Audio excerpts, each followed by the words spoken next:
You're watching the Ultimate Football Guide, presented by Studio 9.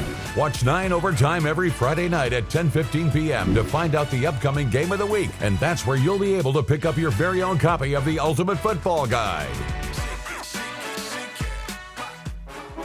We're back on the Borderland Football Preview Show on Studio 9. We've talked UTEP and New Mexico State. Now it's time for the high schools. Joining us now is our new 9 Overtime crew. Of course, myself, Ed Stansbury, back for year number 8. And into the studio this year, it is Sam Guzman and Jason Flores from the Coldest Zone podcast. Sam and Jason, I want to give you the opportunity. We're so excited to have you. And what are you looking forward to this year? Colin, last year I got to spend some time out on the field. Really exciting. But to be in studio, I feel like it's a really different ballgame. So I'm looking forward to it, and I cannot wait. Colin, you know I've been waiting for this opportunity. I had to go walk Andy's dogs, throw Preston's trash. I had to do all that, but hey, you know what? It's all worth it, man. Thank you so much for this opportunity. Jason's obviously filled in years past. He's done a great job. We're so excited to have him on full-time. Ed, again, year 8 for you on the show. And last year, 3 teams from El Paso made round 3 of the playoffs for the first time since 2014. Of course, Eastwood in 6A, Conatua in 5A, Riverside in Class 4A.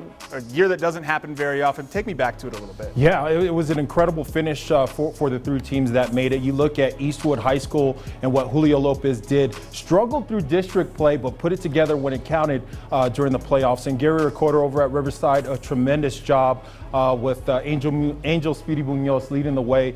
It was a fantastic finish, and they certainly made El Paso proud. And Jason, who are maybe 3 teams that you could see maybe potentially making a run like that this year? Yeah, for sure. There's 3 teams that I see in the 2022 season in 1-5A Division II. I like Conatua. Offensively, we know what we're getting with LJ Martin, but defensively, they're stacked with the Carrillo brothers. That's a good team to watch. In District 1-4A, Riverside. Riverside's coming back really strong.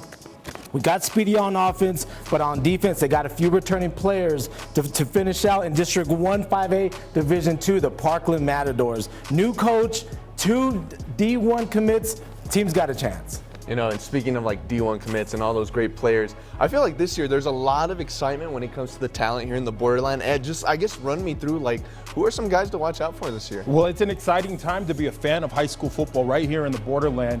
You think all the way back to 1997, where we had 5 D1 commits. Ooh. That might be broken this year in 2022.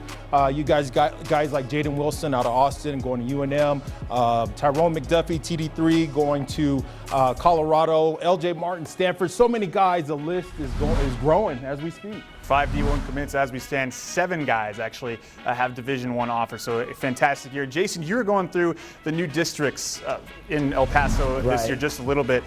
We do, and it's very different this year than it's ever been. El Dorado moving up to 6A. Chapin dropping from 5A Division I to 5A Division II. All of the Isleta schools moving up to 5A Division I to be in a league together with Horizon. 4A Division I, Austin Bowie, Irvin dropping down from 5A for the first time in a very long time to be with Riverside and San Rosario, Clinton, Mountain View, and Fabens in a 4A Division II district with teams from outside of the city. Jason, just overall, what do you think of the shakeup in realignment this time? You know, it's happened the last few, maybe 3 or 4 years. It's happened like that, but you know what? With 6A, I think that's going to kind of stay the same. When we get into 5A, Conatua is still going to be dominant, but when we get into District 4A, we got Austin in the mix now. It's not just Riverside anymore.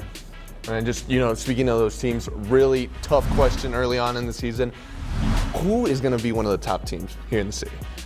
You know, I've been thinking a lot about this over the summer, and I'm kind of going with the sleeper pick. They were my sleeper team last year, and they had a favorable season.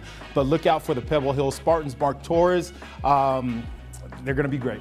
Jason, who's your favorite to be the best team in the city this year? I'm going to go with the Conatua Eagles. I like LJ Martin. I like that offense. Defensively, they're stacked, and they always come out to play every year, and they have that bad taste in their mouth. They should have won that last game last year. All right, that's our 9 Overtime crew, and be on the lookout for our Ultimate Football Guide. This, of course, our Ultimate Football Guide season preview on Studio 9. 9 Overtime begins August 26th, our first episode at 10:15 p.m. that night. Myself, Colin Deaver, Ed Stansbury, Sam Guzman, Jason Flores, Andy Morgan will be helping us out with Game of the Week as well. Again, August 26th at 10:15 p.m.